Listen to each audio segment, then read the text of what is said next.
Welcome to Black Love Matters, where this serves as a therapy session for figuring out adulthood, loving each other, and finding our inner Barack Michelle. Or Jay-Z and Beyonce. Or in this episode, we're going to go with woke-ass Tam and nestle in white-ass hands Denny. Y'all know they are Black Love family. They're actually celebrating 12 years this Sunday.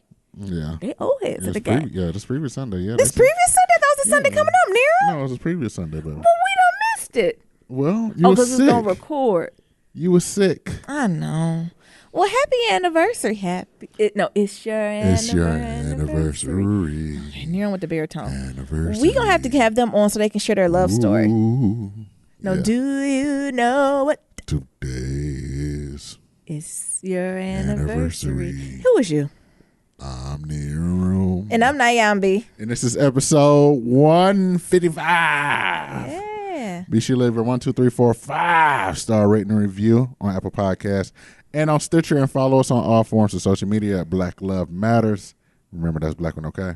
How you doing? You all right? You feeling better? I'm feeling better. Let me feel your head. Nero, was Nero, he may be making a bigger deal than it was. No. Well, did I look that crazy? Yes. I knew I was crazy where I was in church sweating. Like, I just committed all the sins. Like, I could not connect to what the pastor was saying. I was looking at my watch, like, when are we going? Like, I was trying my best to just stay in the word of the Lord. To the point, like, right before the benediction, I said, I can't wait in that traffic. I had to go before the benediction.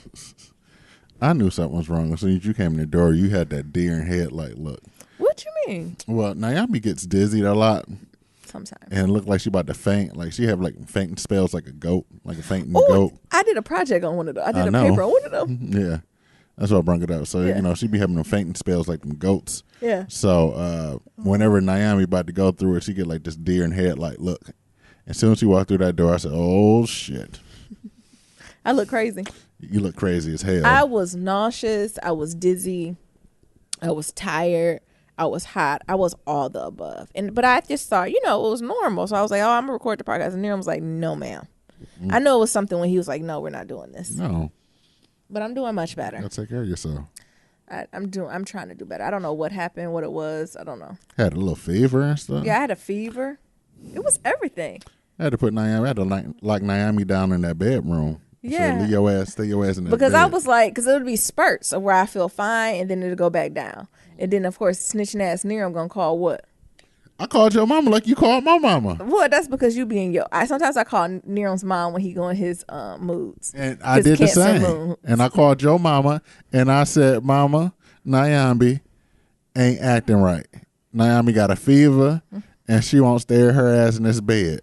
And I put her ass on speakerphone. She said, Nyambi, you better stay your ass in that bed. And then act like I wasn't around. Right.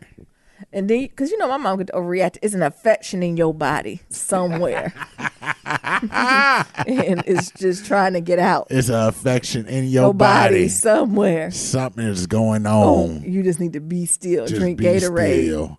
Drink some Pedialyte. Like, the affection is trying to come out. No, you don't need to do no podcast. Just sit your ass down somewhere. So I'm doing much better. And I even had friends who was like, did you eating watermelon seeds? I said, no, God. What's wrong with watermelon seeds? Oh, Nero, let's see how long it take Nero to figure out. You got it? Nope. You still don't got it? Nope. Y'all help Nero out. Okay. You don't know what that means? No, I don't. If you having a baby, you don't eat watermelon seed because the watermelon seed grow watermelon in your belly. Oh. Nope. Never heard that one. Help them. So I was like, no, false alarm. That's not going on. Y'all be first to know. How exciting, right? Nero, why you get quiet? You got a conversation coming up soon. We do? Right around July 14th. God. Less than 2 weeks away. We are moving during that time. So I know. So right after, no, we're not postponing the motherfucking thing. I don't care if the move is there. They can join in on the conversation. You got to postpone another 6 more months. They get. If you would like to postpone, we can postpone. Nope. We're going to have this talk. And then we'll come share how to talk on maybe. Depends if it's another podcast. Right. If y'all know if the podcast canceled the day after that. Somebody not happy. Right. But I am doing better. I still not 100%, but I do feel better than I did Sunday. Sunday, I really felt bad. Like, I just wanted to lay there. But usually when I'm sick, I try to work through it because I don't like the feeling of being sick. And it's like almost like, well, if I fake it, maybe I'll trick myself into being better. And that never works, though. I know. It never works. It's a learned response. It irritates the shit out of me. It annoys me that Nyambi be trying to push through it with this Superwoman syndrome, black woman, Superwoman syndrome. And I be like, baby, just have a seat. Yeah. I will make dinner and wash a dish. Yeah. And I can't. No, Niram, I got to wash dishes. I got to sweep. I got to vacuum clean. I turned to an old black woman. Right. I got to make some pot biscuits, some hot water cornbread. Some collard cream, and I be like, sit your ass down somewhere. The dog needs cleaning. It's just you and me. I'll just order a pizza. No, I'm not a good woman. You got to order a pizza while I'm sick. Sit your ass down somewhere. No podcast. But all in all, I'm doing better. We finally have somewhere to stay. Mm-hmm. So I'm so happy about that. We was going back and forth between kind of this newer spot with less room or an older place with more room. Y'all know Niram's a hoarder, so we went for the more space. Correction. What? Because you got a lot of shit too. Yeah, but your stuff. No, the thing is, Niram, I do have things, right? But a lot of my stuff can be either thrown away or scanned. I have paper. Niram has objects. So the big debate was, Niram was a DJ in a past life. So I'm like, well, there's no room for DJ equipment. Are you willing to sell it? And I said, yes, I'll sell some of it. Well, nigga, where's the other DJ equipment gonna go? On top of the kitchen table? I don't care. On where the sink? There's just certain things you just don't get rid of. And you don't know. You just don't get rid of. Very possessive. You don't get rid of. And I said, you know what? Technique 1200s, SL12s. You don't get rid of those. And instead of causing a rift in our relationship, I said, you know what? We'll go for the older place with more space. That's a lie. You called your mama, and your mama was like, nah, y'all should stay with the other one. So, correction. No, my mom was on the hood, but she said y'all should go to the place y'all want and just pay the extra money, stop being cheap and get 2 bedroom. She said, figure out a way to make it work. I said, no, ma'am, I'm taking that extra $200-$300 and stacking it towards a vacation or something. Mm-hmm. So that was good. What else is going on? Summer shows is good, and Claws is sickening, right? Mm-hmm. Y'all watching Claws with Niecy Nash, Body Yaddy Yaddy, and Karrueche. It's so good. We're gonna have to maybe do a review on it. I'm gonna watch the latest episode and give y'all an update on it. What else is going on with me, Nero? Should I talk about my instance at work? Yeah. What Colonizer Valley chronicle do you have? This is not a chronicle, but more of a reflection, and I'm processing it. So at my job, we had a meeting. We were talking about diversity. Mm-hmm. And they gave a diversity talk. And at first I came in, I was like, I'm coming here. I ain't going to say a motherfucking thing. It was a white lady presenting. It's actually my manager. And I was like, okay, she presented. Let me be engaged. And she actually was spitting some truth, right? She was talking about white supremacy. So whenever I hear word white supremacy, my ears perk up. Uh-huh. And I'm already invested, right? So it really don't really matter what she even said after that. As long as she said it's tied to white supremacy. So she's asking very basic questions. So we did like an icebreaker where it's like, describe 5 adjectives that you think relate to you. And everyone's sharing. Dependable, da-da-da-da, smart, la la la la.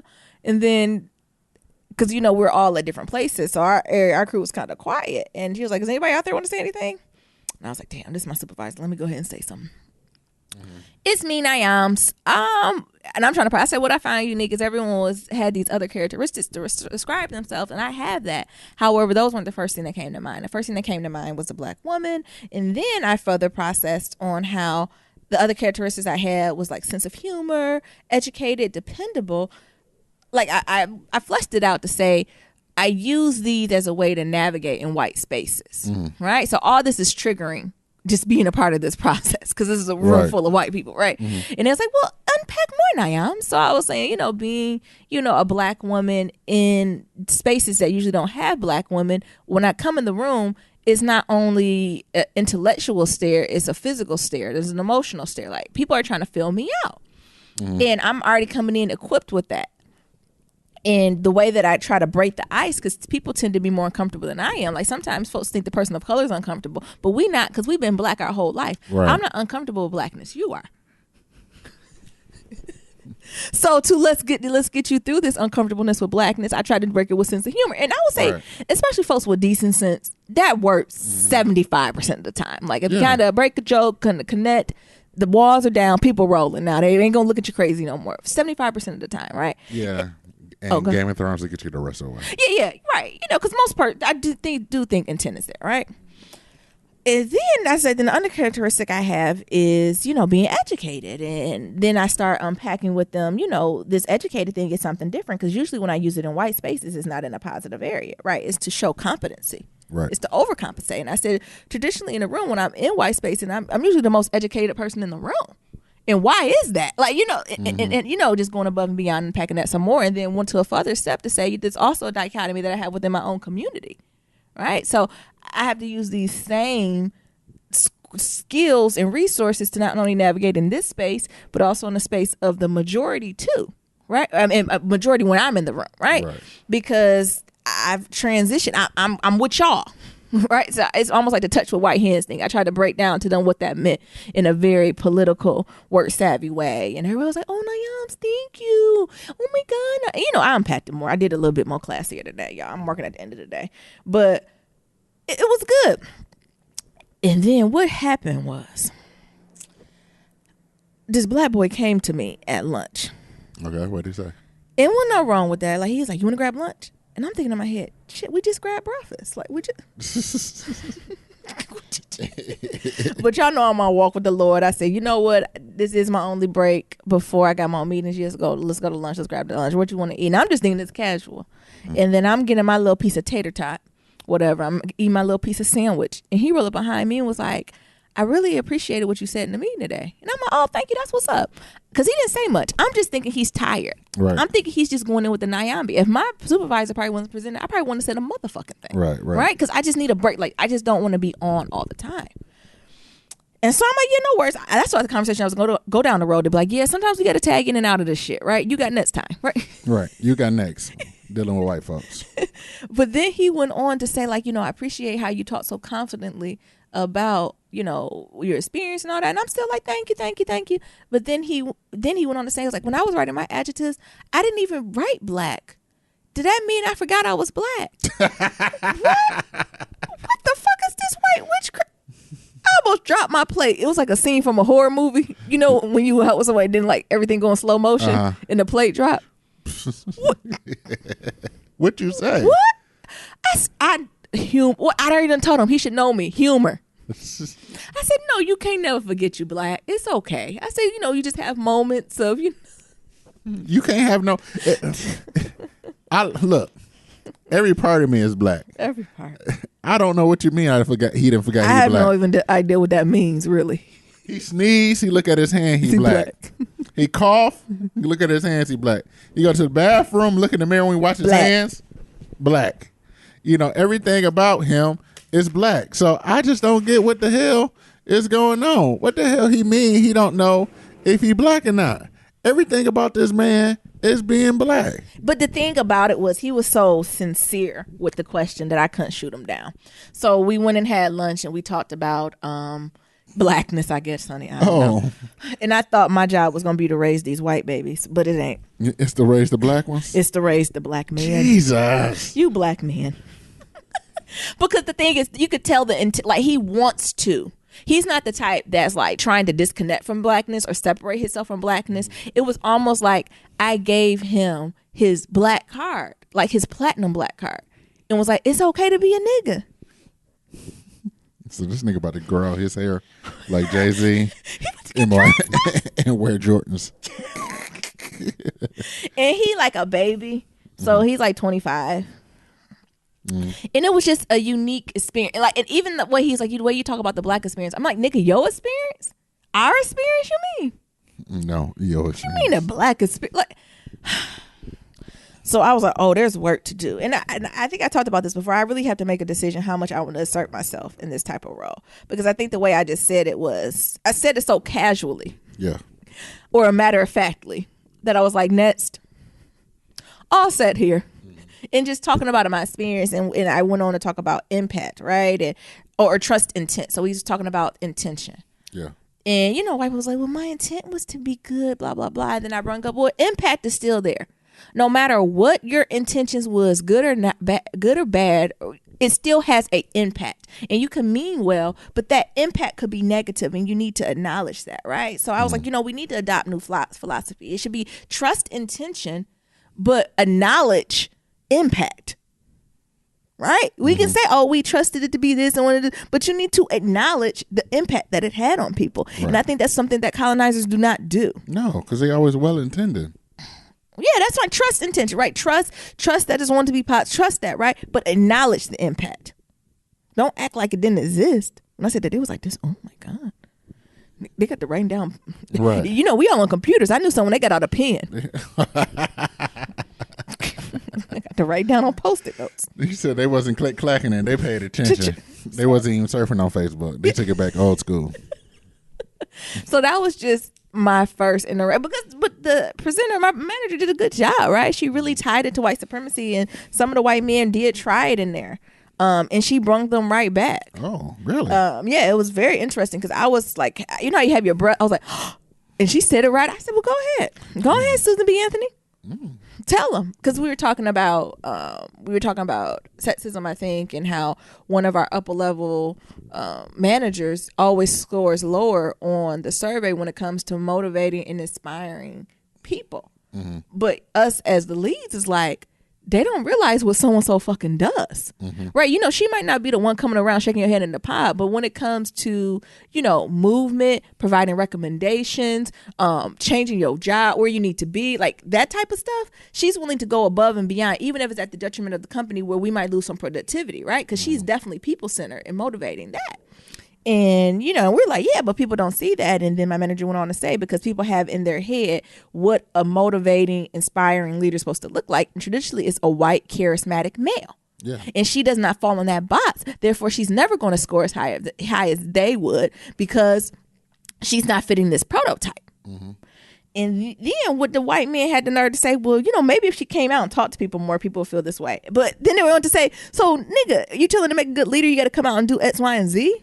That's still a prototype of whiteness, of what you have white in mind. Yeah, of what you think is supposed to be, right? Mm-hmm. And he was like this. Yep, that silence. It was me. Well, also, so you can know it's some folks who are woke, surprisingly woke, that I work with. It's some people who I thought was awake was in a coma, and then it's the people, you know, they just the family who viewing the bodies. Jesus. So I'm still debating on how much I'm going to. You turned that boy to happen to be black to actually full grown black man now. Did I welcome to? Yes. At first he was just happened to be black. Yeah. But now he a fully realized black man. I did that too. You done raised him, Nyambi. Good job, baby. So, you know, this is just going through that. And also I'm learning that I'm more senior in my role than some of the other folks were. And I think before I came in, I was a little like, oh man, they know so much. No. But they don't. You gotta let your nuts hang. Like, they don't know. Like, they're super smart, right? But their life lived experience is so boring. You know what? That's toxic masculinity. You gotta let your tits hang. Yeah. I don't know. And so I even go back and forth with how folks sometimes, for example, they're trying to do like icebreakers in different meetings. So they're doing like different personality tests. And the way they do the personality test is like everyone took the test and we just put up who's in everyone's group. Well, fuck, that's not how you process something like that. Oh. Like, you need to break off into smaller groups. You need to have directed ask questions. Like,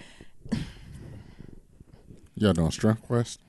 We did the true colors. Oh. But yeah, but I think those are even my ideas to be like, what about personality tests? And they just took that and ran with, I don't know what type of hodgepodge shit they did. Y'all got money. Spend some real money on some real shit. I think I'm going to give them one more time. And then I'm going to actually, no, I'm going to just wait till it's my rotation to run the meeting. And I'm going to teach them. And I'm going to teach them how to run a meeting. Because they don't know how to run a meeting. But super smart. So also, I think what's going on is old heads versus new heads. So it's some old folks who've been there for probably too long. It's probably for the time for them to transition roles. But the thing is, remember we talked about before? They don't really got the criteria or lived experience to transition. Yeah. Does that make sense? Yeah. It's not transferable. Yeah, it's not transferable. Right. Like, you know, I can transfer somewhere else because of my other stuff compounded on this. Right. I don't know how far I can go with just this. You know what it is to be a worker. Yeah. Period. Come on. So I think they kind of stuck a little bit. Mm-hmm. And I think they're definitely outgrown it, right? I think they did what they gave their part and their impact, and it's time for them to transition somewhere else. And they're not. And I'm seeing that back and forth. It's interesting. That's interesting. But again, I love my job. Ain't no, like I said, that's the worst part of my day, honey. Strength Quest. I mean, true colors. But one of the things I read earlier today is that a lot of kids in the workforce, this will be their first job because they have no home training. Gone are the days of like summer jobs. Yeah, they have no clue. So because they talk about like so many requirements that students got to do and the pressures and things of that sort, that most of them don't even have summer jobs. So like their first job coming out of college is their like a job. Yeah, they have no clue. Like, because I caught myself. Y'all have been proud of me because I was in a lead meeting and they were processing and preparing for like our different quarters that's coming up, and we're about to go into a really busy season. And they were like, yeah, all the workers, I'm make sure I ain't saying anything, were really, upset and overwhelmed because they had to do like overtime and like they never could reach their goals.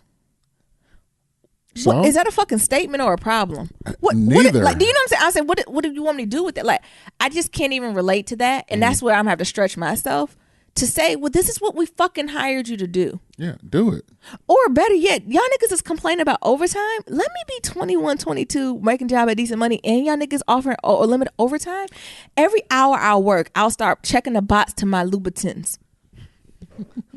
I said 2 more hours to the red bottom. Right. 2 more hours. More overtime? Hell yeah. Rack that shit up. 2 more hours to the Manolos. Rack it up. 3 more hours to Bali. 10 more hours to Croatia. Hey. You know what I'm saying? Like, where's the hustle up at? Like, I can't process that as a problem. You working a lot. This is what you do at work. So I gotta reshift my mind. I gotta take a step back. I gotta practice, right? And then also, that's when my diversity hat come on again and be like, this is such a privileged conversation we're having. Right. It's people out there who would love to have a piece of a job. Yeah. And y'all mad about overtime? Exactly. Get the fuck out my face. Get the fuck out I don't got my cubicle. Get out my area. Get out my breath. Get out my box. Get out my box. Like, I don't feel sorry for that. And the thing is optional. It's not mandatory. Like, it ain't the plants where they're like, we locking y'all niggas in here but for 14 unlimited? hours. Yeah. Shit, I'll be there all fucking day. I told you I have a little poster on a little post-it note every time I got discouraged of the picture of the thing I wanted. Please. And then if I'm friends with all the folks in there, I'm like, y'all, we're going to work overtime so we can go on this vacation. Right. So it's just those types of things that it's hard for me to relate. Like, I don't understand when they want us to brainstorm solutions. I guess hire more people. I don't know what you want. But that is something like people like hustle. Yeah. Like, hustle up. Fucking do it. Shut up. And I know I can't take them to these fragile folks. Is that like a quality flaw? Like, is that a flaw? Like lacking hustle? Or is that something we should want? Like, I'm so privileged in my life. Maybe it's not privileged. I have the social economics to not hustle up, and I can just expect. Hell, I remember working and checks bounce. What you talking about? Checks bounce, but boing. Look, I just got done with a fucking job. Oh, Lord. Where they had to told y'all, pull all the monies out to give me my last check. My first job at Tubby Submarines, I remember I worked my little 20, 30 hours. My first check, I was so proud I won that bitch bounce from here to there. To the point where my mom was like, I'll take care of this. I worked at McDonald's and we got robbed by the manager and put us in the freezer. But these kids, like, and I'm trying to have empathy for them. Like, I'm trying to have empathy, compassion, and be kind. Because they have a story too. So that's stuff I'm dealing with in Colonizer Valley. Because I just I get quiet and I think people wait for me to say something, but I don't want to tell them, like, I don't even understand what you're saying. Help me, I'm poor. Like, I almost want to say that. Like, what was that in Bridesmaids on the plane? Yeah. Help me, I'm poor. I don't understand what you're saying. Don't know what you're saying. I can't relate. I can't relate to this. You just got to stay longer. Okay. Or you want to go home? Go home then. Go home. It's optional. The thing is, they're upset because whatever they're trying to do does not hit zero. And I was like, this goes back to being human beings and not human doings, right? And taking your identity that you have wrapped up in your job and separating that bullshit. If you don't care about the overtime, when your clock strikes 4:30, get the fuck out of here. Make up your mind. They don't know how to work the system. God damn, because Nero be there another 8. Nyambi would have. They'll tell me to go home. All right, now I'm sorry. I'm rambling. The people like it when you talk. So Because that's you the just, Beyonce. So keep going, Beyonce. whatever. No, but that's just the stuff I'm navigating with, and this is something new I have to deal with as a manager and being a manager, and how to cope with that, and how to. I don't know. Y'all tell me y'all recommendations. I don't know what to tell these kids. Do what you can, and when you can't, leave. Right. Maybe you need to get some public speakers there. Like do what you can.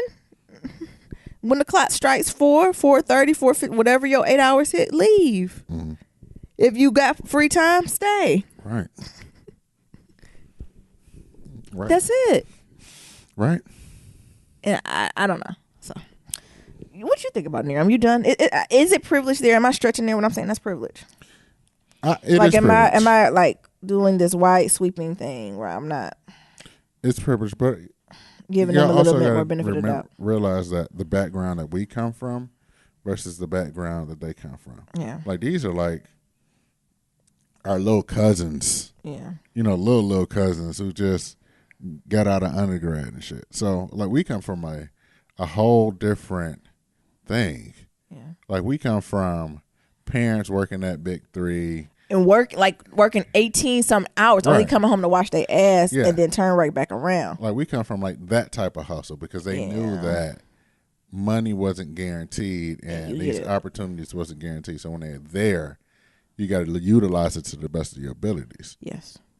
Some of these individuals are coming from, like I said, have never worked for a day in their lives and had parents that, you know, only did the 9-to-5 hustle and came home when it was time to come home and, you know, did other stuff. So I don't know if you can look down upon that, but just realizing that it's different. We cut from a different cloth. Yeah. Yeah. And I'm trying to learn. Well, like certain things, like we give certain equipment out for free. And with that equipment, they'll be like, "Oh, well, why aren't we getting the latest of this? This is free. Take this free equipment and go." Mm-hmm. All right, now do your check-in. You stink. Come on. God Shut up. Ain't nobody damn. stink. Come on, Nero. Smell like you died. Come on. You got death inside of you. Nero is being so dramatic Shit. and showing out. Come on. God damn, I can't focus Come on, beyond that Nero. smell. Nero. Come on. Thought they said women don't fart. Come on, Nero. Shit. Come on. The cat is out of the bag, y'all. I know what I'm doing for my birthday. Naomi made a mistake and sent me an invitation. I did. On the family calendar. On the calendar. I thought I was on my personal calendar. Tell the folks what's going on. Hell, I got to keep my damn self organized. Because if not, I've been unforgot it. So I guess it's a surprise that I'll also be going to Disneyland. Because he don't got no joy. Because I ain't got no joy. So they're going to try their best with Nyambi's Woke Ass Tam and Nestle and White Hands Denny. They're supposed to be planning a quote unquote surprise trip to Disneyland to help me find joy. We'll see. Are you excited? I am excited though. I've never been, so You gonna ride the rides and do all that, right? yeah, if my big ass can fit. Bye. Bye. So I'm excited. What else y'all got planned for me? I don't know. I just know we going to Disneyland.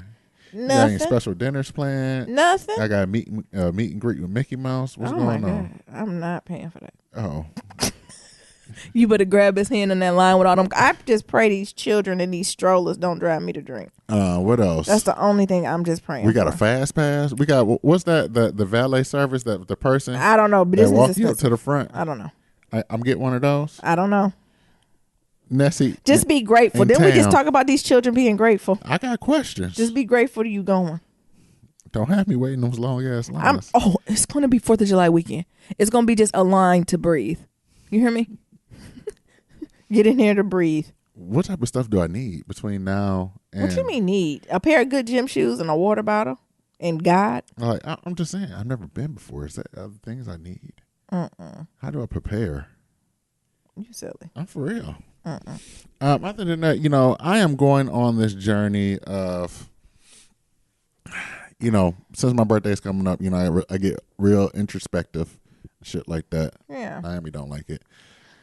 It's a time for It him. is, but I think I'm really going to task myself with teach myself investing, and like investing the Warren Buffett way, or what they call it, Rule 1 investing or value investing. So I've been reading this this book. Is the letters Warren Buffett sends to the shareholders of the company from 1964 on to now. And I think I done got all the way past the 80s. And the information this motherfucker is providing in here It's crazy. is so fucking enlightening. Like, it's there and it's for free. And ain't nobody told my black ass it was there. Ain't nobody told us. Ain't nobody told us. So one of the things I learned, and maybe this is just new, I don't know, maybe y'all already know this shit. So his company, Berkshire Hathaway, has beat the Dow Jones Industrials and the S&P 500. So for those of you who don't, those are like the big main indicators of like how the U.S. economy is doing. Like I forgot how the Dow Jones work, but they take like, 50 or so of the biggest industrial companies and then like follow them, and then SP 500 is I think 500 companies within the U.S. and it tracks like how they're doing and things of that sort. But on average, this nigga Warren Buffett then beat them every year since he took over this company. So his stock has beat like the U.S. average, like averaging somewhere around 18 to 20% return compounded every year. Yeah, that's about right. So this nigga stock was like $50 back in like when you first started, like 1964. You know how much the stock worth now? What? $250,000 a share. Jesus. So that's the Class A stock. So what also another thing I learned is like the difference between stocks. So there's a difference between like Class A and Class B. So that's his Class A stock. But so much so that because Warren Buffett is the type of guy, he preaches that he want everybody to be rich. Because we all can eat, son. We all can eat, son. Yeah. Like his motto is that like I want everybody to be rich. So everything that I do, I give it out for free, and I be very transparent about it. So in one of the years he's talked about how, the Class A shares stock has gotten so much out of reach of like the average person that he went ahead and created like a different type of stock from the same company. So now there's Class B stock. And I think it's equivalent to 1/30 of what a Class A stock is, right? So this happened in 1994. So in 1994, Class B stock was for $25 a share, right? Yes. Today it's around $118 a share. So just running the averages, this niggas is beating the stock market since 1965. Wouldn't it be smart to at least take, I want to say your whole nest egg for retirement, but at least a little bit, a portion, 25%, 30%, and just throw it there and just buy some stock and hold it?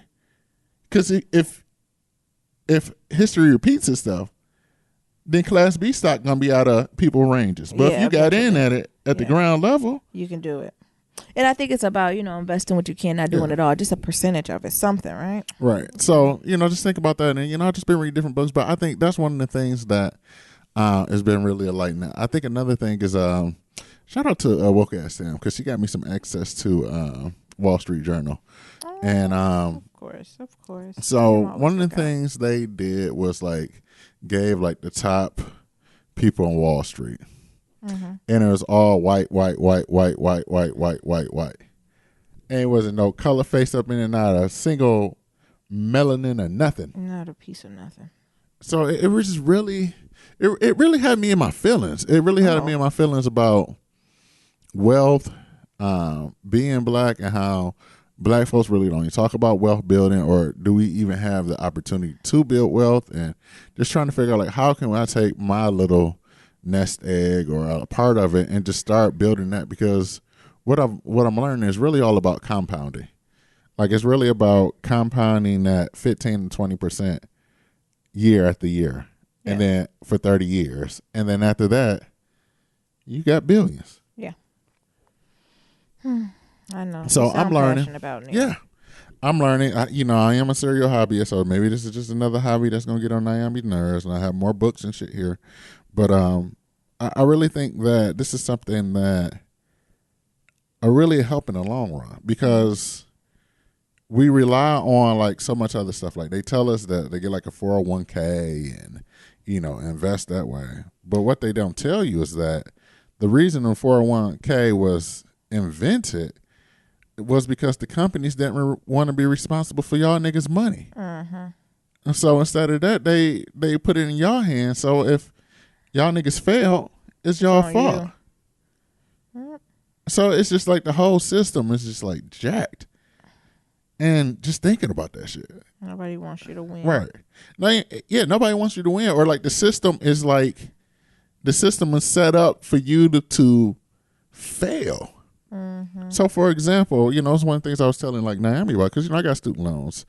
And I was reading this article about how, how you pay off your student loan for like 20 or 25 years, like you set up the payment plan and like you just pay it for like 20 or 25 years and they'll just forgive it, right?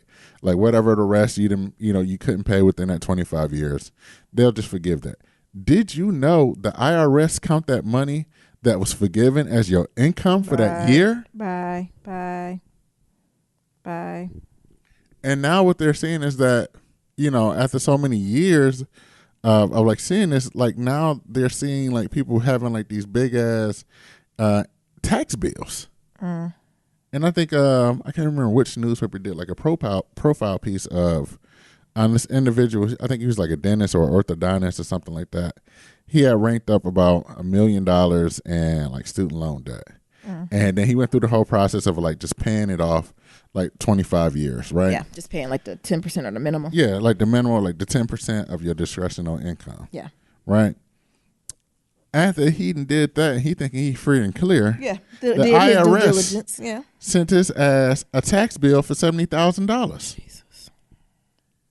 Jesus. How the fuck you think he gonna pay that? Where he gonna pay that if he can't pay the $1 million back in the original? Right.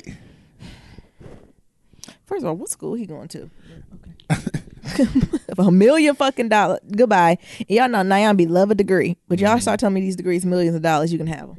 But it really just it's crazy. Yeah, it's disrespectful. It's disheartening. It's crazy because we got you getting this mind frame of like they be like go to school, get a good job. And as long as you in school, everybody think you're doing a good job because afterwards you're going to get a good job. Allegedly, right? But you spend all this time in school, you rank up all this damn debt, you get a decent job or a job in a field that you really didn't want to be in, but you had to get one because you out of school and you tired of being in school or your student loans are ran up and they ain't going to give you no more. And now you at a job where you don't even like. And now you got to go on a cycle of getting 2.1 kids, a dog, and a white picket fence. And now you got to go through and pay all this shit off. And once you think you done, you about to make it somewhere. Boom. These niggas added another tax bill on you for some shit. Absolutely. Damn. Yeah, Miriam, I see you passionate. So we got to talk more about this, y'all. Alrighty. Well, you give your personal investor segment. Okay. And you tell folks the journey. But the first part is to begin reading, y'all. You got to read. Yeah, you got to read. You got to read. You got to read. So that was one of the things. Like one of the books I started. It was like read business news, Wall Street Journal, Financial Times, Barron's. Start there, and what they said was, or even what Warren Buffett said. So in his office, he has a box. This is like a cardboard box, and written on it is "too hard." So he goes through topics of like reading in a newspaper or some stuff, and he decides whether if it's too hard. If it's too hard, he put it in the box, and at the end of the day, he just throw it out. Oh my God. The privilege, right? The life, right? So even that, and the book I was reading there said add too boring to that too. Yeah. So if it's too hard and too boring when it comes to like investing or trying to look at a company, just disregard it. Don't do it. Yeah. Well, thank you, Nira. No problem. You want to get into some pillow talk? Yeah. Where you want to start? Should we start with the BET Awards? What y'all doing over there in BET world? Well, let's start with the good. Anita Baker. I'm mad that she didn't sing. Yeah, me too. Because, Anita, we're still waiting on your concert to come to the West Coast. Has it even hit Detroit yet? Anita. Miss Baker. Queen. I need this ticket because I'm going to pay for it. I'm disappointed by that. Mm-hmm. Who were the people she had? What was Jamie Foxx doing on the piano for the Anita Baker tribute? I don't know. Just bullshitting. Cooning. No, I don't think he was cooning. No, that ain't cooning for our people. But he was just like, I feel like it was like when you were at church after hours and the people playing on the piano. We still be doing good, baby. Oh, I'm sorry. Mark Yolanda Adams threw down. I need Yolanda Adams to do an R&B CD. I thought she don't do secular music no more. She did it for Queen Anita. I guess the song she did, you can kind of translate it to the Lord. All right, what you thought about the Anita Baker? She was gorgeous. Her hair was gorgeous. I loved it. I feel like they could have did more songs because it was certain portions in the BET Awards where they felt like they was like trying to like fill time. Yeah. So we should be doing good. But for example, when they brung up Childish Gambino. What was that? I felt like they were just trying to fill 5 or so minutes of time. Yeah. And I feel like that 5 or so minutes could have went towards Anita Baker. Somebody else getting up on stage. Don't you remember they used to do those tributes? They'd be like 20 minutes long. Yeah. Like they'd be like a third of the show. Like they'd be like they'd be like the last 30 minutes of the show. Yeah. The last, like to the point where they're still singing and the credits are running. Right. That's the BET Awards I miss, where the singing got so good that they're still singing and the credits are running. Mm-hmm. Usually what they'll do, they'll be honoring somebody or they'll bring the church folks in. Right. And let the church folks, because the church, we just can't, when the spirit moves us, the spirit moves us. Right. So what happened to those days when the credits just start running? Meanwhile, on the ranch, they skipped to the end of the show and then brung on Charlamagne. What's going on with Tammy Romaine? Did she look like Mama D? She did. How old is Tammy? I thought that was Mama D for a second. What the fuck was that? I said, whoa. What Shawnee got you doing? Shawnee got him working over there. Shawnee got him aging. Because Tammy always looks, and the thing, I'm not talking about her body or anything, like she looked older. Mm-hmm. It looked like she got up and like she lived life, and I guess she had, but she looked at old. Yeah. And black old, right? So she's gorgeous, right? Black people old, but No, she getting old. Cause I was looking at her hand when she was holding that microphone. All I got thinking, she got them old hands. She got them old lady hands. Like to the point where I would rather them gave Anita Baker another 30 minutes instead of Charlamagne. Who was it?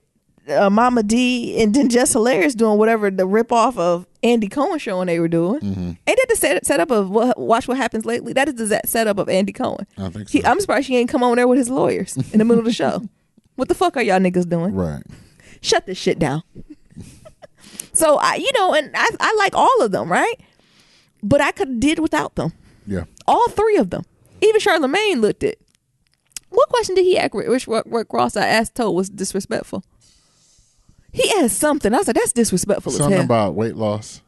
I don't know. I'm gonna have to go back. But he asked something about Rick Ross, and I was like, that's so fucking disrespectful, but so needed. All right, so I'm sorry. Go back to the show. Jamie Foxx was okay. Mm-hmm. I'm surprised they let him do it, honey. I know, because he in the verge of getting Me Too. That's what I said. I ain't heard no updates. Somebody must have got paid off. Right. Something happened. It was an accident. I don't know. So, I'm just hoping another brother didn't go down. Hopefully he didn't do anything. Hopefully it was a misunderstanding and people got paid and they're going their separate ways. That's what I'm hoping for the best. So I guess Janet Jackson was supposed to perform. Oh. And she stepped out, like she backed out like before the show started. She should be ready because ain't she performed at Essence in 2 weeks? Next week? As well as Childish Gambino. Oh, he backed out? Yeah. And he still came to the show? Yeah. So I don't know if that's about 15 minutes. That's about 10 minutes. Jamie Foxx get Me Too is a part of the reason why they stepped out. But Childish Gambino when it came on that stage, if that was it, I don't know. But Janet should have been doing because she's headlining Essence, ain't she? Mm-hmm. She just should have took a piece of that Essence tour and did something. Right. Yeah, I'm surprised Childish Gambino didn't do nothing. But I'm also surprised. Where's Tiana Taylor? Where's Nas? Where's Pusha T? Well, I thought all those niggas was canceled because they affiliate themselves with Kanye. No, Kanye can't come on there. But I don't think good music as a whole is canceled. I think Kanye is absolutely canceled. But for now, y'all know he on the stick and shut it until he get a doctor. No, but I wouldn't consider everyone on good music canceled because they gotta eat. Where the fuck who the fuck on? They gotta eat. But you know, how Tiana gotta feed Petunia. You know how the black community is. No, I wouldn't consider all of them everybody canceled. who affiliated with Kanye is canceled as well. No, I'm thinking Kanye, right? Until he get his doctor release. But Tiana, but that's what I'm saying. Tiana Taylor ain't never come on and be like, me too. Like I'm not me too, but I agree. None of those artists said that. No. So why aren't they on the BET Awards? Like what? Who's doing these lineups? You know, it would have been nice if Jay-Z and Beyonce at least could have remoted in. They could at least Google Hangout. Damn. They couldn't do an ape shit for us. Or why didn't they release ape shit on the BET Awards? That's only a week difference. Like something like because they work on their own time, baby. I remember shit like that used to happen at the BET Awards though. Right? You know what I'm saying? Like Rick Ross, shit used to what did the green Gucci outfit? What was that? Green Gucci suit? What the fuck was that too? That was in the after party that was unnecessary. Why didn't they just premiere that on the show? Why didn't he just sing it live? Don't know. And what is Rick Ross getting too old to keep repeating the same words? What was the song? Gucci green suit, Gucci suit, Gucci suit. Green Gucci suit, I think. I don't even know what he's talking about. He's a little old for that. And Future too. Maybe he's not too old. He had too many kids for that. And what else done happened on this show? Yeah, I'm trying to think back. Green Gucci suit. If this nigga would just keep repeating green Gucci suit. He's too old for that. And I know what y'all gonna talk about Versace and Migos. Y'all know them babies. They just turned 21. They just stopped shitting yellow. Well, Rick Ross is like 42. That's what I'm saying. Did we do the grade age thing? Let's see. How old is Rick Ross? How old is Rick Ross? The same age. Oh, yeah, because I said the same little age as Hollywood. Y'all know I ain't giving Hollywood no break. So Rick Ross is 42. Rick Ross is 42. And this nigga still running around saying green Gucci suit, green Gucci suit. It's almost like a tongue twister. That's why I'm not playing with that. Say green Gucci suit. Yeah, we still talking about the BET Awards. Oh. Yeah, then they got Childish Gambino with the best part was him just doing the ad lib to it. What other perform? Okay, this one's going to hurt me to say. What's going on with Nicki? You talking about them? Never mind. I'll let you say it. What's going on with Nicki? Y'all, I'm worried about her. And so I'm working with the motherboard for us to all go over there. And lay hands on her because I'm so fucking confused. That whole performance, like, and I would consider Nicki, like, she be on her shit, right? Like, she deserves a set. Like, she was right. She should have opened it. She should have closed it. She deserved all that. But what was the songs? What was the performance? What was the plastic boobs? What was the booty? Like, what was happening? What was the hair? What was the face? What was the eyes? What was that? I'm just worried about it because I've seen Nicki Minaj perform better than that. Also, I was a little, it bothered me a little bit. Now I had to check my own self to be like, why is it bothering me that Nicki is twerking? It was more, I don't know what she was doing, popping her. I don't know. It just bothered me, right? Because a woman had a right to do whatever she wanted to do. But it's to the point where I feel like she was doing it to get a response. But it's like, sis, you don't have to do that for that type of, like, you're Nicki Minaj. Right. You can hire some 21-year-olds to do that behind you. You just come out and sing the song how it's supposed to be sang. So it was just really weird because I'm not used to that happening from Nicki Minaj. Touch. What do you mean she losing touch? Like, all that shit wasn't needed. Nicki, just come sing the song. What the meme be? Unpopular opinion. All right, y'all. I'm about to share my unpopular opinion. Oh, what you about to share? Nicki ain't been hot since her and Safari broke up. Don't you bring coconut oil into this. Ever since that breakup, it's been going downhill, and she's been looking a lot sketch. And I can't connect it. I was like, this is not the Nicki I know. And I'm not asking her to go back and be the Nicki who rapped on My Chick Bad or 5-Star Chick or Monster. All those are some legendary verses.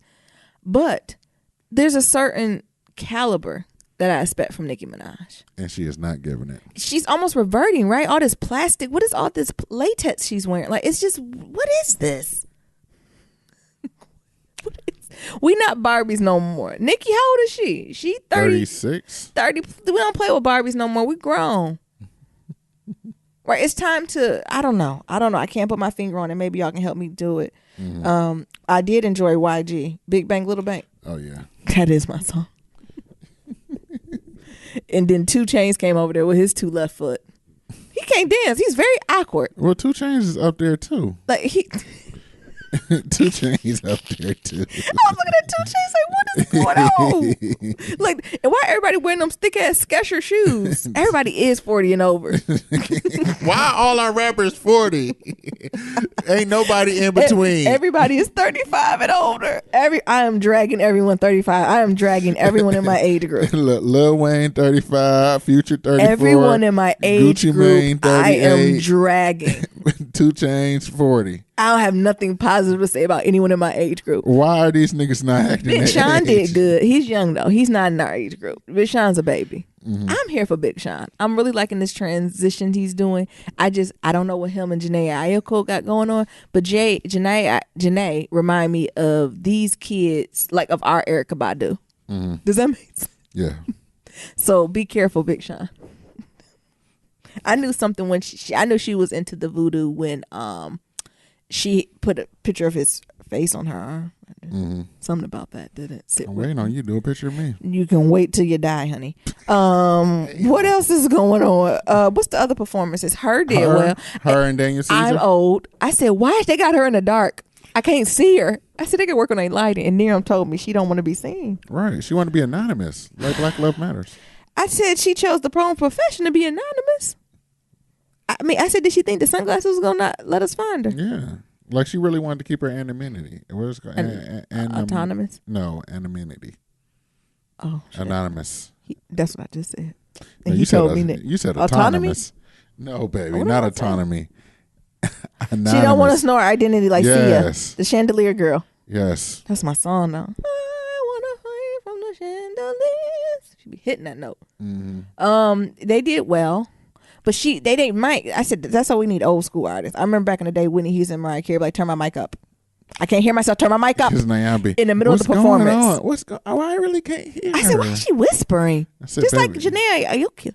I said, Why that whisper? her voice is soft and they need to turn the mic up. I said, turn her mic up. I'm like, who are the producers? And I said, and ain't got nobody in the back so to do this stuff? I said, yeah, but. I said, and the thing is, I knew she could sing, right? But some of the stuff I couldn't hear. You know how they be like kind of backing away from the mic or hitting different notes? Yeah. That so it don't blast out the Yeah. mic. Look. Yeah. What? And then did they do the Janae Mai, or what's her name? Boot Up? Was that a different one? Yeah, Did she May. perform? It's not. I don't know why these kids make their It's names May. so hard. One of my students, when I was a graduate student, her name was spelled that way. Ella May. Ella Mai. What? May, baby. Her name is Mai or May. May. Ella May. Her name is Ella May. Yes. Good and old. Me and Nia was just talking about how all our friends, our kids' name is getting way too old. If we ever have a kid, I'm gonna name him Rufus. Oh my goodness. The Office. The Office. I'm gonna name that nigga Thaddeus. Thaddeus. God damn. Slavery. So that was it. Who else performed? The Migos. Yep. They gave the regular Migos Migos. stuff. Just Google any Migos performance. I'm Joe Button, you know? Yeah. Just Google any Migos performance. And what did they sing? Walk It Like I Talk It. In Stir Fry. Yeah. Yeah. And they did that. Janelle Monáe. Oh, I kind of missed it. It looked good though. I didn't watch it because after Anita, good. I kind of like. My thing is, nothing should have been after Anita. Oh, you're not going to talk about Snoop Dogg. You know you like that gospel album. His gospel album was good. It was good. Mm-hmm. It was just not great. The award show just wasn't great. Mm-hmm. I remember legendary BET award shows where you be like, oh my God, this is amazing, right? So much where you go back and rewatch it. I remember when they used to replay the BET Awards all summer, and when it came on, you would rewatch it because it was so. It was so good. This, I almost want my time back. Also, you know what else was entertaining that I low key like, but I'm low key hating? What? Why they doing the Bobby Brown story? And why Bobby Brown was like, did they not go over this with him? Y'all know what I do. Y'all know what I did. Play it. Play the video. He might as well say, y'all not did some nigga shit. Hit play. So they continuing from the New Edition movie. Would I take it? It looked like, I thought it was the preview from it. the guy they got playing Bobby Brown look like Bobby Brown. The women don't look like Whitney. They're gonna get enough of fucking with Whitney. She actually got a movie coming out named Whitney. Folks, somebody gotta have to tell the truth. All these little pieces of, and the thing is, I want to know how far the Bobby Brown movie go. Is it gonna go all the way to when he started dipping into spices? Is it gonna go as far as him pulling poop out of Whitney's ass? Do y'all remember the show they had on Bravo? The greatest show on earth. Was that being Bobby Brown? Being fucking Bobby Brown's. The greatest show on earth. The true reality show. Do y'all remember that? Oh my God, it was so good. Do y'all remember when Whitney was constipated and Bobby Brown went up in there and pulled the poop out of her? Jesus. I don't know. The thing is, it's not that we don't want a Bobby Brown. I think we just need a little bit of a buffer. Like, I need a little bit of time. Between Bobby, Whitney, Bobby Christina passed away not too long. We just need a little bit of time, right? Right. Let's just give us about 5 years and then come on back to that. Ain't there some other groups we can look into? Who we want a story of, Nero? What's an old group? Next. What? What the fuck is Nero talking about? Dru Hill. What? No, I want to see them in concert again because they threw down. But it just feel like it should be. And it's somebody else's turn. Like the rise and fall of Def Jam. Why does they ain't feel the rise and fall and the rise again of Def Jam? What Dame Dash doing? Right? Didn't he just sing cussing somebody out? Oh yeah, we're gonna talk about that. Let's get him a movie. I don't know. It just seemed to. But I'm gonna be there for it. What is the other performances? I'm just making sure I ain't missing no performances. We missing anything else? I don't know. Let me Google it. Did you say you Googling? But it was. Y'all tell us the truth. Was it a little dry for y'all? It was dry for me. And then they honored Deborah Lee as. Good for her. Yeah. But it just wasn't. I feel like they didn't even had enough awards. Why did black people don't come to the awards? Why don't they come? Honestly, I can't believe Kanye. I don't think he been blackballed from BET, so I'm surprised he ain't come there and do something. Right? Where you laughing there? Oh, you laughing at me? Yes. I'm just surprised, right? Where's everyone at? Where's Drake at? No one's there. Where's Rihanna? She couldn't do no Fenty Beauty. YG. Where's everyone at? Near, I'm trying to see the people. Y'all, near, I'm on the BET website. It's always crash. Man, BET website's slow. It's always crashing. Shit. Meek Mill. Oh, maybe you can talk about that because you niggas thought that was the new Messiah. So go ahead and you can talk about how that touched y'all. Oh, before you do that, all that spitting J. Cole did. Literally. Literally the spitting. It's too much for me. Shit. I couldn't appreciate the performance. I said, you got to work on that showmanship. So, Nyambi really has a thing about that. That wasn't no performance. That was spoken word. I didn't want to hear that spoken word. Okay, J. Cole. J. Cole, he going through something too. Nyambi's like, oh my God, I'm going to throw up all that spit. On that mic. Oh my God. Oh, I had to be the next person after that. Oh, it's probably done stunk and got stale. Oh my God. Did you enjoy J. Cole's performance? I thought it was spoken word. I wouldn't consider it a rap music performance. You're not really you don't even like J. Cole, really. I do like J. Cole, but sometimes. And everybody. Sometimes. Another unpopular opinion. Was it me or was I expecting Meek to do the intro from Dreams and Nightmares? Oh, when I be riding over there. Yeah. Or when he be singing that sad love song. Yeah. I've been trying my whole life to that one. Mm-hmm. I don't know what y'all thought Meek Mill was going to do, but I thought this is a new song. I thought this is a song I've heard before. No, I think I heard that song before. Okay. What do you think about Meek performance? Because that was supposed to be a highlight. Yeah. It was touching. Welcome back, Meek. It was all right. But everybody was doing the conscious thing today. With the conscious thing, could we did a medley of your songs? Mm-hmm. Could you got us lit and took us on a journey and then ended on that? Same with you, J. Cole. What was the song? Meditate? Mm-hmm. And y'all know how I feel about meditation. It gives me anxiety. Why? I can't get the BT website to work. Niram, you supposed to be processing the folks, the rappers, the stuff. I don't know nothing about this. It was good. It was all right. Mm-hmm. It was all right. It's black, so I'm always gonna support it. But we amongst friends, we amongst community. I'm telling y'all the truth. It was all right. I was expecting for him to do the intro because everybody be loving when that Meek Mill intro come out. Yeah. So I was expecting that. I wasn't expecting this. You know, the mellow tone, introspective, people getting shot. You know, police doing fucked up shit. Well, like, is that okay? And this might be unpopular. Was that the space for us to do it at our award show? Like, did we need awareness on that? No. That's what I'm saying. Like, can we have a place of celebration and joy of just blackness? Like, I don't think we need to raise the consciousness amongst us, right? No. So I think that's what was throwing me off by some of the performances. Like, y'all niggas should go to the Grammys and do that, or the Billboard Awards, or wherever else they ain't inviting your ass to. Exactly.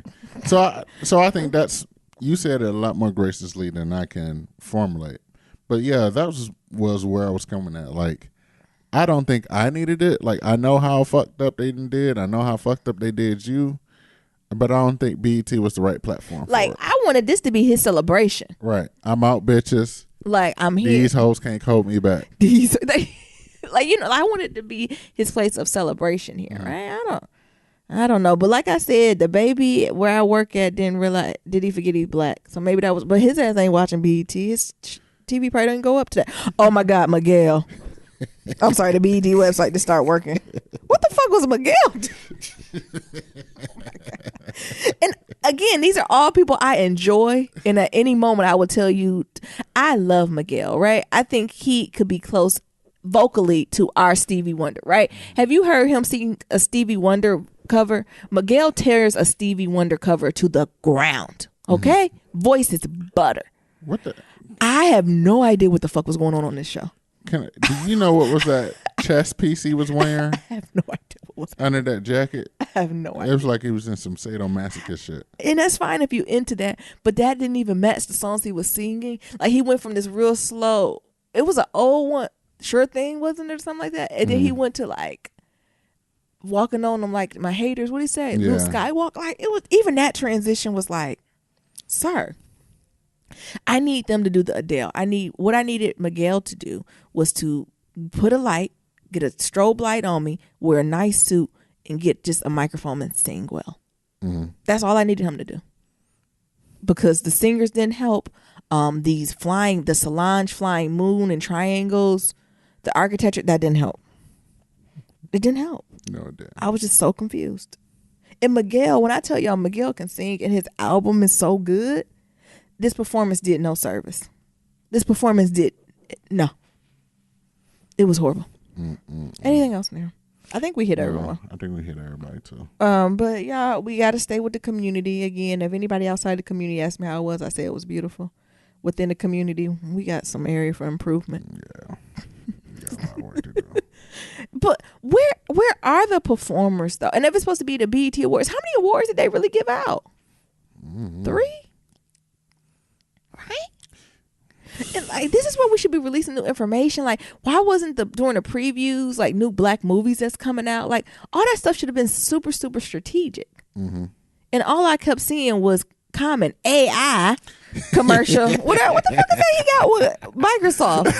Y'all know that commercial? Common got AI. It was like he was doing the reading and he wasn't saying it right. He was like saying AI. Like, you know, sometimes you don't enunciate as well, depending on where you're from, your dialect. And they was like, nigga, you ain't saying it clear. And it's like he got mad and said AI. Y'all know what we talking about, that Microsoft commercial. So Naomi didn't notice that at first until I brought it up.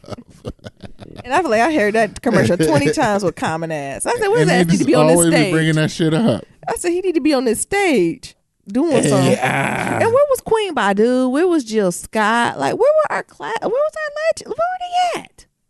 Did they not invite them? No, they was invited. Why SZA? I know her voice got something going on, but where was? What? Come on, this is simple shit, right? And what happened? Did they used to have it when they have like little groups on there, little unknown groups? I think you're talking about the music award, baby. What is this on? What am I This is just watching? regular BET. What the fuck is the difference? Okay, I'm all set. I'm going negative. And they had little Trevor in the audience doing I don't know what with the Pepsi Cola girl or the Coca-Cola. I just don't know what was happening. AI. Naren, what's that? What's next? All set. All set, literally. Speaking of Offset and Cardi B is already married, and everybody losing their goddamn mind. I figured, you know what? I thought something was going on. I figured one of two things. They're never going to get married or they were already married. You ain't get that how she be like my husband. It's just something about that. From watching her experience on Love and Hip Hop, she don't seem like the type of bitch who'll be engaged for 10 years. Pregnant or not. We can run down to the Justice of Peace. So Cardi B just opened up about their wedding and said there are many moments that she shared with the world, many moments that she liked to keep for herself. So getting married was one of those things. So their relationship was so new, breaking up and making it back together. They had a lot of growing up to do, and they want to lose each other. So she continued to say, Cardi ain't write this. She said, I did it. Okay, this is what she did. I Okay. said, I do with no dress, no makeup, and no ring. Shut up, Neri. They did not add that. Come on. But I'm sure that's what she said. I appreciate and love my husband so much for still wanting for me to have a special moment that every girl dreams of when he got down on his knee and put a ring on my finger. He did that for me. So Cardi B was already married when Offset proposed to her. And then, TMZ. TMZ. Ooh, shady ass. I love it. They done went and found the marriage certificate. Of course. It's public record. Yeah. First of all, what the fuck are these names? Can you help me, Nero? Kiari, Kiari, Kendrell, Cephas, and Belcalis. What? Belcalis. One more time. Belcalis. Belcalis, Marlinus, Almaners. I don't know. Almaners. So her name is Belcalis. Manaris, Alcaminers, Cephas. What are you doing? Like I'm Belcalis. Belcalis, Marlinus, Almaret, Almanzar, Cephas. Congratulations to the couple.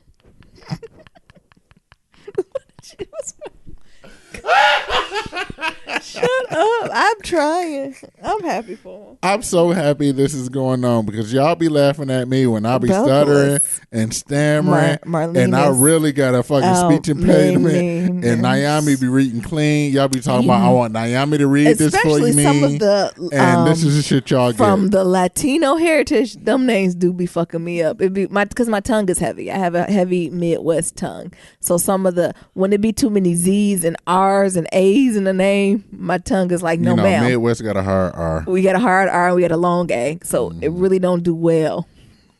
So they got married September 20th. In 2017? Yeah. Good for them. Some of y'all niggas need to go do that. Some of y'all broke niggas. And they got the money to do what they want to do, right? But I you know what? To get to speak to them, it's something about that. I think it's something special about eloping. I think it's something special about it's just being you and them, because that's really what a marriage is, right? It's not about the wedding. It's not about the pomp and circumstance. You can always have that later, but it's something about you making that commitment to that person at that time, and I'm for it. Yeah. I'm for it. I think it's fine. Yeah, because they already been calling themselves husband and wife. For so long, right? Because on BET Awards, Offset was like, I want to thank my wife and you should thank yours. Yeah, when he said that, I was like, shade. Yeah, because some of you niggas are married. Had nice thick weddings and act like you didn't. So I'm happy for them. I think that this baby's due. I think it's going to be a beautiful baby, beautiful hood-tastic baby. And I hope they stay together forever. Yeah. Like, I hope they win the things. In 30 years, we still talking about, what's the name? Belcalis. Belcalis and Kari. Kiera. What is his name? I'm just going to say Kari. Kari. I hope we're talking about Belcalis and Kari for a long time. What's that baby name going to be? Whew. Pass. Offset. Offset.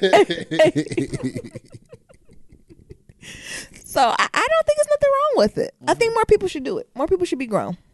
Niram, what's your thoughts on it? I appreciate their love. They should do what they got to do. And if they want to keep their shit private, they can keep their shit private. If she wants that nigga to get on his knees and propose to her, even though they've been married 5 years, so what? That's their damn business. Oh my God. So okay. So that's their damn business. And I think that's a huge grown up move for them. Yeah. I think it is It's a too. huge grown up move. I'm trying not to say it condescending, but I know that came out condescending. I didn't mean that. What I just told my diversity trader is not. I'm trying to trust my intention, but I need to understand the impact. That probably came off condescending, but I do respect what they did. I respect it. Yeah. More, like I said, more of you niggas need to do it. To test it out, honey. Right. What's the next one?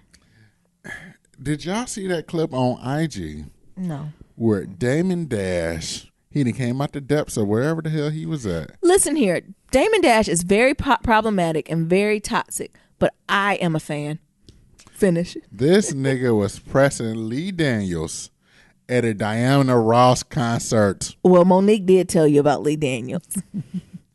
So, according to TMZ, again, Yes. Damon Dash. Miriam did this episode, as y'all can tell. Yeah, I was for the shits. Keep it lighthearted today. Yeah. Damon Dash has filed a $5 million lawsuit against Lee Daniels. Oh, wait, he filed a lawsuit? Yes. Oh my God. Alleging that the Hollywood producer and director went back on an agreement to put Damon Dash on as executive producer on the Richard Pryor biopic, as well as alleging promised 5% of Daniels' back end or profits on projects. He's also accusing Daniels of bailing on a project and not delivering on his promises. And then it's an Instagram shit where he is pressing the hell out of Lee Daniels at this Diana Ross concert. What did he say to him? Nigga, you owe me my money. As a black man, I gave you money that you needed. And meanwhile, I'm looking at the picture. Lee Daniels is draped in a green cloth looking like a mother of the church. And then his ass went on Instagram. Shit. Oh, he posted it. Spread the tea. He posted it on Instagram. What'd it say? Where I'm at? He said, I straight up loaned this dude, Lee Daniels. He added him, just to cite your sources, at the original Big Daddy 2, $2 million to pay for his dream of being a director. ... It was the money I was using to fund my movies in state indie. He promised I get my money back in months. Then he makes Precious and goes missing, and he doesn't have to pay. And he think he doesn't have to pay me. What? Then it's two thens. Then Butler. Then Empire. Same shit. Why does this dude feel like he don't have to pay me? ... Why do I have to look crazy to get my money back? ... And or go to court. ... Ask me question. Oh, question mark. ... Why do I have to look crazy? ... At the original Big Daddy. Why doesn't he feel like he has to pay me even though he has it? ... What type of shit is this? Hashtag pay what you owe. ... I'm going to put this whole thing on my IGTV in a few. ...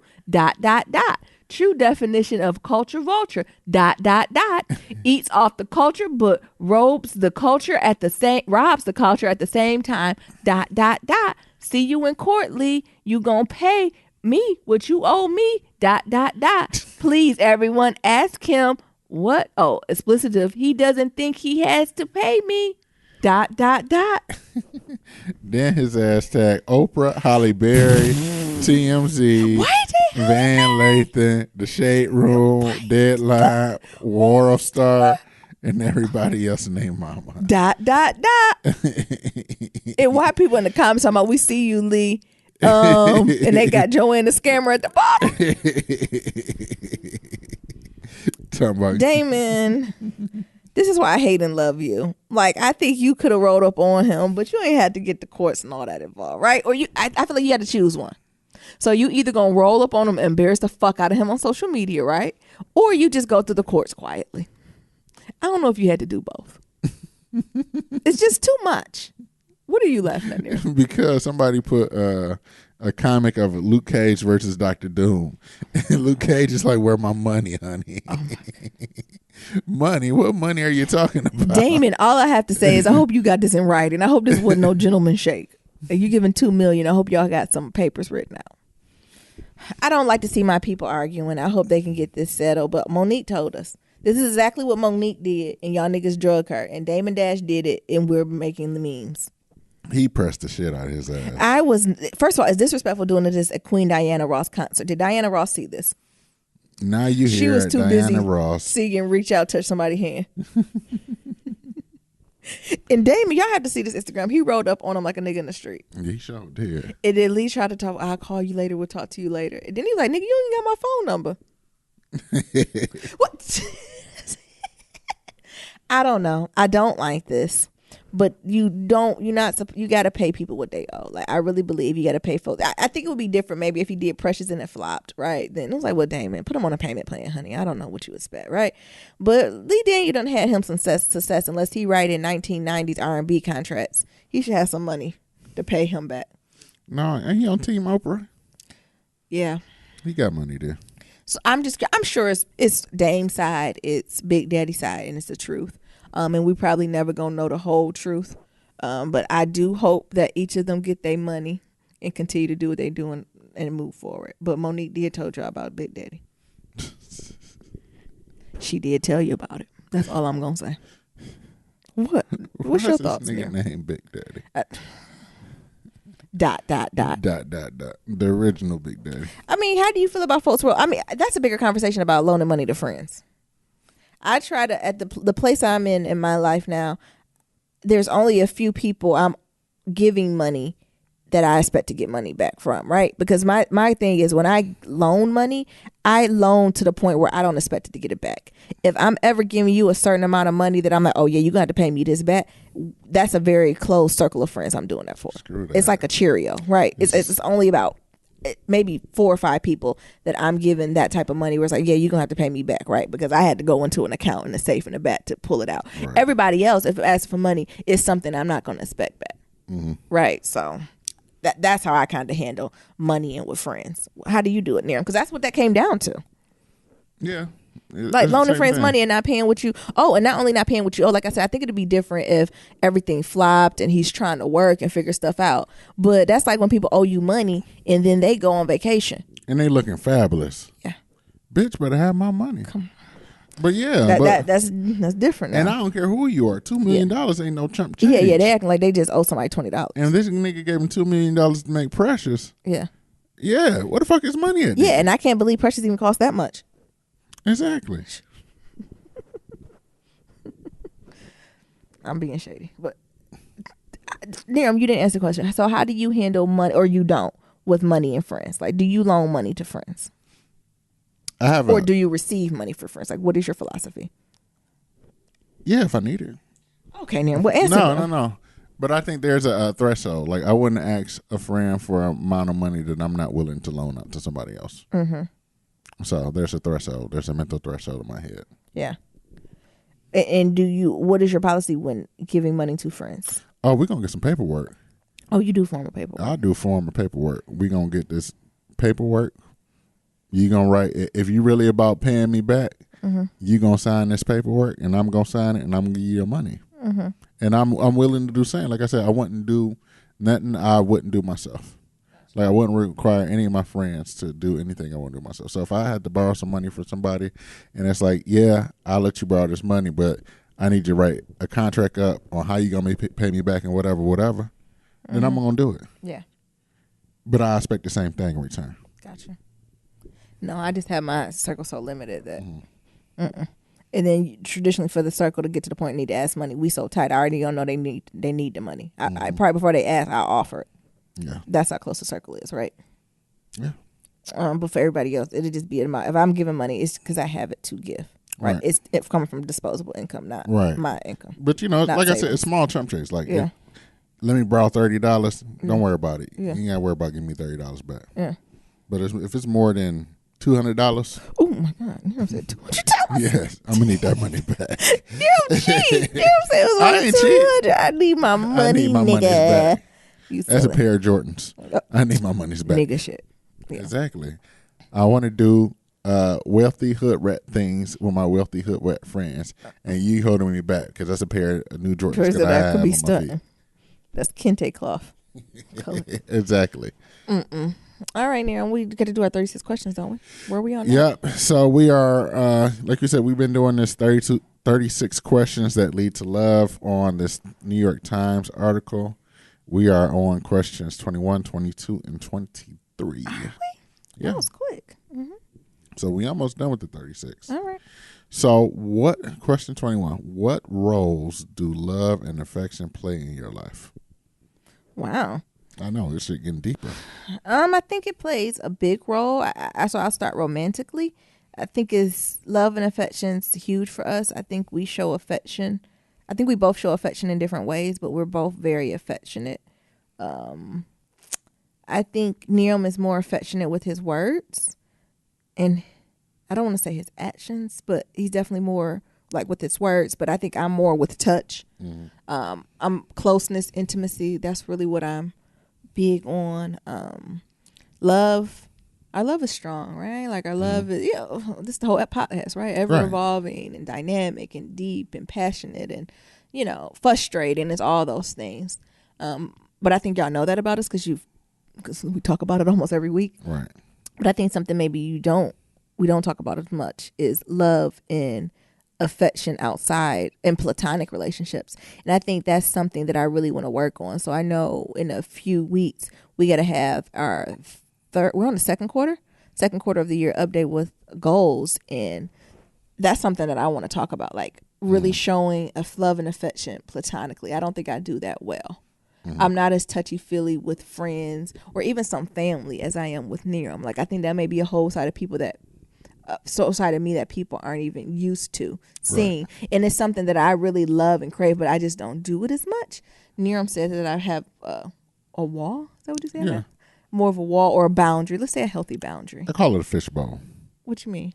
Being with Nyambi is like a fishbowl. Why you say that? Because I think it's the roles that you had, like undergrad, graduate school, work. We've always had like some sort of like outside looking in type of thing. But the same thing with fishbowl. Like you can look in, you can see, but you are outside where you can't really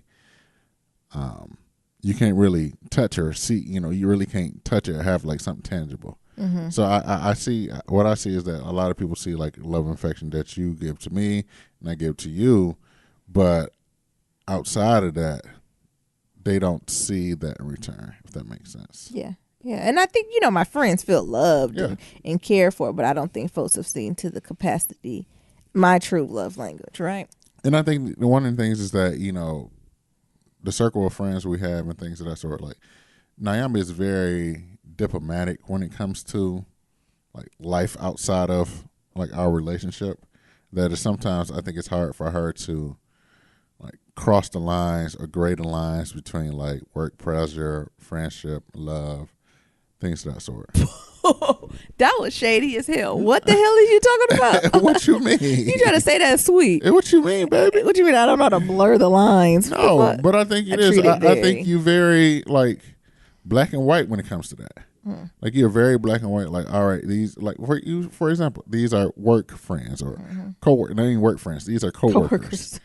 These are associates that I deal with myself with, and these are like friends, and like each one of those people might have a different level of Nyambi that they get to see. Yeah. And it's sometimes interesting that some of these people are listen to the podcast and be like, "Oh, I didn't even know Nyambi was that outgoing," or whatever. What? Yeah. Like what? Give me an example. Well, it's been people on my side of family and friends. It's like, I ain't know Nyambi cut up like that. Yeah. Because every time I see her, she's so like well put together and I'm going to say prim and proper, but like put together. I mean, I just try not to cuss people out. Mm-hmm. I'm fighting a battle. I think that's what surprised me the most on the podcast. People were like, that's, I was like, yeah, like this is what, maybe these are thoughts that be running through my head. Yeah. But this is how I feel like I've always been near them. Maybe you feel like this is how I've always been? Yeah, I experienced that, but people don't, some people don't get the liberty to experience that in real life. So that's what I'm learning, to be more aware of that boundary that I have. But more importantly, past awareness, y'all know I got to find this counselor out here. Figure out what's the root of that, right? I'm past the superficial bullshit from my life. Like I'm trying to unpack shit and move on. So where did putting these boundaries up come from? Am I hiding from something, or am I trying to hide something? Like really, I'm trying to get to the root of all that and why. So I'm trying to get to that place. But love and affection play huge roles in my life. I would even say professionally. y'all know I was teasing about the folks I have conversations with, but all the people I supervise and I work with or have conversations with, like, I'm truly investing in them, not only professionally but personally. Like, that's how I do my work, right? I think the people around you are, when you can help someone get to be them best be them best selves and affirm their best selves, I think that's when work is easier. You can get your best work done. So I'm very, connected in that way, where I think sometimes folks, for example, I had babies, I don't know what's going on, like broke up with boyfriends, somebody moved, like mommy, dad divorced, got a dog and all that stuff. And when they shared that type of stuff, I think they were surprised that I engaged in conversation about it. Right? Like, oh, well, how does that make you feel? And how are you practicing self-care to, be in a space so you can work appropriately? Do you think it'd be best if you take a half a day today to process that stuff? Or I think they were like, bitch, what? A half a day? Because, I mean, I'm not going to take a half a day off of that bullshit, but that don't mean you. Right. You might need to. And if you need to do that to be your best self, fucking do it, own it, be authentic, live in it. So I think that's sometimes why I get higher marks as managers. I think I'm a little bit more understanding and compassionate in that realm. Nirams? Question 22. Did you answer the question? Yeah, I thought I did. Okay. I think you slid past it, but okay. Question 22. Alternating sharing something you consider a positive characteristic of your partner, sharing a total of 5 items. Okay. Nyambi, your sense of humor. Niram, your innovation. Nyambi, your realness. Authenticness. Niram, your ambition. Nyambi, your organizedness. Okay, now you Tyra Banks with BET Awards. Your organizedness. What's the word she made up? The dynamicness. I think, you're organized. Let's leave it at that. You just said a whole sentence, yes. Right? Mm-hmm. I would say your steadfastness. What number are we on? 3 or 4? 4? Your forethought. I think that you take a lot of forethought and like you're very intentional when you do things. I would say your passion. I gotta do one more. Oh, that's 5. Do one more. Oh, your love for me. What'd you say? Your love for me. Thank you, Nero. Thank you. Okay. Were yours? Oh, look, now Nero want his. You want yours. Yeah. Huh? My last piece would just be about the Niram has, when you're in Niram's circle, he has an unconditional love for you. So you could do the craziest thing and Niram's not going to leave you hanging. Like, he's the type of person or friend that you can be like, man, I just did X, Y, and Z. And he'd be like, yeah, that's fucked up, but I'm still here. And I appreciate that about you. I don't know if it's like a sense of loyalty or commitment or hanging in there. I don't want to say loyalty. I don't make it like a gang or nothing. But, some folks, when you're not doing so hot, be quick to dip out. And then when you're doing better, dip in. Like, that's not what Niram is. Niram is sticking there, hanging there with you through the good, bad, and ugly. So I appreciate that about you. Thank you, brother. I know we really didn't unpack what each of those means, but no. I would say that's the biggest thing I would describe as you, that you hang in there with people regardless. Okay. You're not judgmental. No, shit. I done had a lot of things happen in my life to be judgmental. Question 23. How close and warm is your family?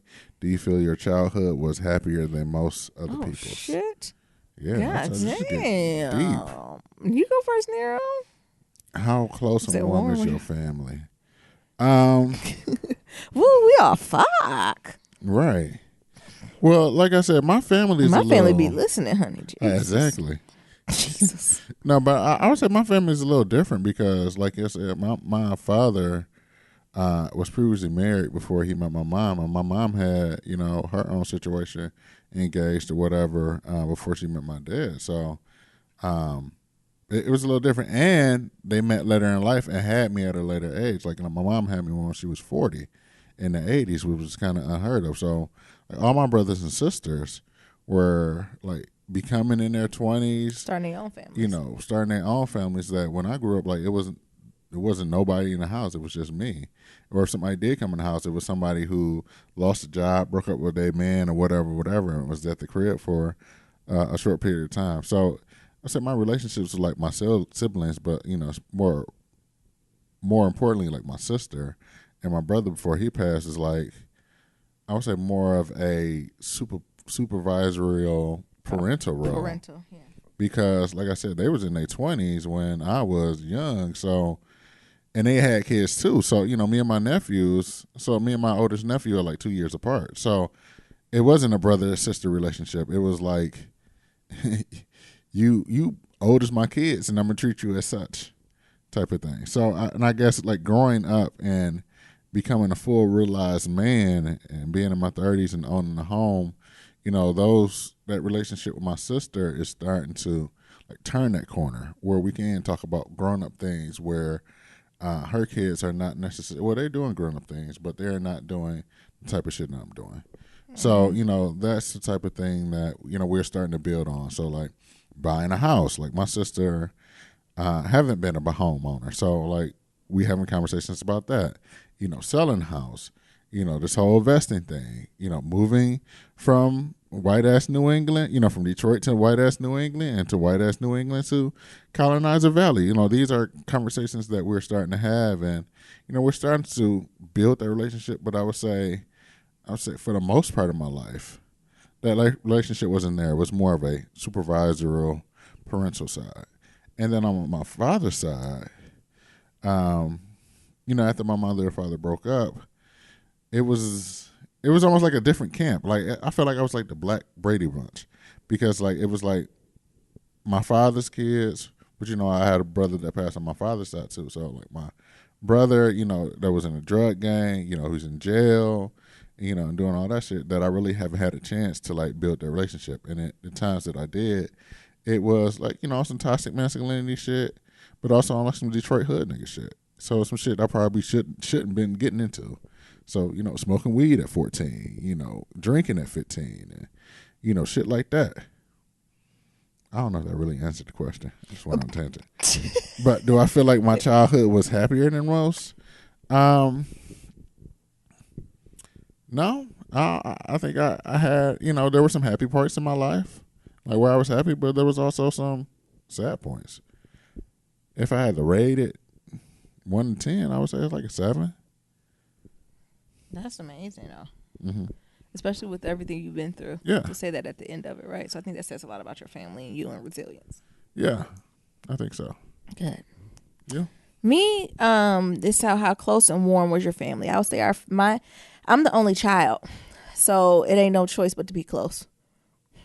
Which is something now that I'm older, I'm like battling with. Like I think it would be nice if I had a brother or sister just to I don't know, like balance my parents, right? They're amazing, they love me, but I feel like even I think of being the only child. So when they were a parent, like it was 2 of them to 1. Mm-hmm. So I feel like even if one tagged in, the other can tag out. Right. But I don't got nobody to tag in out with. I feel like a single kid. Like how do you flip it? Be a single mama, a single parent with 2 kids. Yeah, I was like a single kid with 2 parents.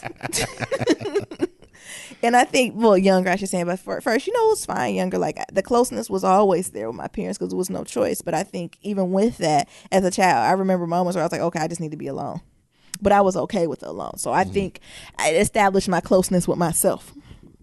So being the only child made me completely comfortable and confident in being alone. And I think that's benefited now that I'm older. When people are like, oh, well, you just going to be by yourself? Yes, that's how I came in the world. Thank you. Like... literally. Mm-hmm. So I think that's true. In love, I think my family, I'm definitely more affectionate than the majority of my family. So on both sides of my family, it's no doubt. Like, and I don't get me wrong, I didn't come from family that didn't say I love you or anything. Like people said they loved you, but as far as like touch, hugs, that wasn't something that we did a lot. Like when we greeted each other, we did that. But I'm the type of person that I'll just be sitting down and then I'll bust out and hug people. Yes. Just because I was like, oh, I feel like I need human touch. Or I'm the type of person like, if we all in a room, I don't want to sit on the other couch. I want to sit next to you. Where my family, like, it's a whole nother ass couch over there. Miami at 5 a.m. Hug me, Nero. Yeah. So I think that's a little different. But, maybe that's why the Lord put me in my family life to bring that type of affection together. think more so my dad's side of the family is a little bit more stoic than my mother's side of the family. They're a little bit more letting their emotions show, being more, transparent in their feelings, meaning good, bad, or ugly. Meaning if someone on my mom's side of the family was pissed about something, everyone would know. Ooh, they would. Because they'll just come to the house and make an announcement that they're mad. Or get on the phone and somebody will call somebody that'll call somebody, where I think in my father's family that necessarily wasn't happening. Like, my father's family has things where like folks haven't talked for years and then they'll just come back, right? So I'm not used to that type of ghosting, but my father's family definitely have done that type of shit. So yes, love and affection is there. Do you feel your childhood was happier than most other people? Yeah, I do feel like I feel like I am extremely lucky to be a brown girl, to have both mother and father that loved and most of the time liked each other. I'm sure it was times they didn't like each other, right? But at least showed me that more times than not, they loved and liked each other, and gave me the experience to like travel and see other places. Was there rocky times or we all didn't see eye to eye? Yes, but overall, I do believe my childhood was happier than most. Like I considered that to be a very privileged part of my experience as a Black woman in America. And it ain't many times I can say that, but I think my childhood was a very privileged childhood. And it's not that I grew up in the best neighborhoods, went to the best schools or anything, but I think it's something about having that solid family foundation that most don't have, that I am very grateful to have that. And know that it's not a myth, and know that it can happen, and know that you can do it with a variety level of resources. Because I think sometimes we wait to get the money. Don't get me wrong, the money is important, right? But I think you can do it even without it. Yeah. And it showed me that when I have my family, there is stability, right? You can have a joy-filled childhood. Yeah. What do you think from knowing my family, Nero? I agree with everything you said. It really does show that you could have a joy-filled household. Yeah. And I had some happy moments. You said it a 7 out of 10, Nero. You had a good time. It was 7 out of 10. But no, I was just going to say, just all the stuff that you've shared with folks you've been through, right? And you're still able to say that at the end, that just speaks to how you were raised, right? So I think that's a highlight. That's a compliment to speak to how you were raised. Because I'm sure it's some folks that had the 2-family household and did stuff, and they would rate their childhood too. Yeah. So that's the thing. Right. And I think, it is about how I was raised, but also I'm definitely a type of guy to like make most of the situation of what you have, because shit can be worse. Yeah. So Nearm always teased me and tell me I'd be too nostalgic. My fondest memories have to do with a backyard barbecue. Right. Some of my fondest memories. And I've traveled and been places, but my fondest memories have been just listening to music, being with family, being around good people. Yeah, Nyambi's always searching for that sense of nostalgia. Always. Oh, if I could bottle it up. Like, I wish I can just go back. Sometimes I have dreams about it, like when I'm reliving it, to just be like, just take this freaking moment in. Like, I think that's what I worry the most about if we have kids, being able to recreate that. But Near be like, well, it ain't about recreating it. It's about creating your own. But it's something about that, ain't it, Nero? Yeah, it's something about growing next to a crack house too. But I ain't trying to relive it. Yeah, I know. And then I think about To the Baby was talking about who said he forgot he was Black. Is that gonna be our children? No. I went to the library, y'all, and I was supposed to, because y'all know I'm trying to read more white literature, and I forgot my notepad at home with the white authors on it, and I couldn't think of one white artist. What'd I say? Stephen King. Dean Koontz. All I could think of was murder mysteries. And I was like, well, let me just wander a library and something to stick out to me. Of course it did. I got a Bell Hooks book. God damn. Her book about love. I'm going to read that. I'll let y'all know how it go. Y'all know Bell Hooks, she queen, but some of her readings be heavy. They be thick. And I was supposed to just get a fiction-ass book. Like, I want to read a book about, like, white people going to their beach house. Well, why you ain't do that then? Because I couldn't find none. You just pick up one white book. All the white books is about, most of them, about them going on vacation. And somebody figuring out how they a full real ass woman or man. So, like, because y'all know I'm trying to expand my reading, because I didn't realize the own bias I had was I read a lot, but all my authors are Black. All the authors that I read for leisure are Black or Latino or Asian, to the point where I can't tell you a modern day white author. Like all the authors I'm talking about are like turn of the century. Like I'm talking about Great Gatsby type shit. Like you know what I'm saying? American air quotes classics, right? I can't tell you any of the contemporary writers, white American writers. Oh. But I can tell you contemporary like Asian, Black, Latino, them. But I can't name one. J.K. Rowling. I guess she is one. But that's what young adult thrillers. Oh. Yeah, J.K. Rowling. That's about it. Anybody else, Nero? You can think about it. Somebody else. No. What's the Peacock? That's what I say. I can see the word. The Peacock. I don't know her name. Peacock or something. I don't know. Warren Buffett. So like, and that's a problem. Right? I need to be a little bit more versed. That's a problem. Like that ignorance is not good either. No. But I still got bell hooks. Y'all had seen her book? I think it's called All About Love or something like that. Have y'all read it? Don't worry, I'll report back. I only can keep the book for like a week or so I'll let you know. All right, you got anything else? No. All right, to submit your Black Love story, go to blacklovematters.com. To submit your question for Kitchen Table Talk, shoot us an email at blacklovematters@gmail.com. To leave a comment about anything we talked about, head on over to that website. That's Black Love Matters, black with no K.com. We got that SoundCloud, and we also got that voicemail at 508-784-1111. That's 508-784-1111. Talk to y'all later, and remember, love is ever evolving. Peace. Peace.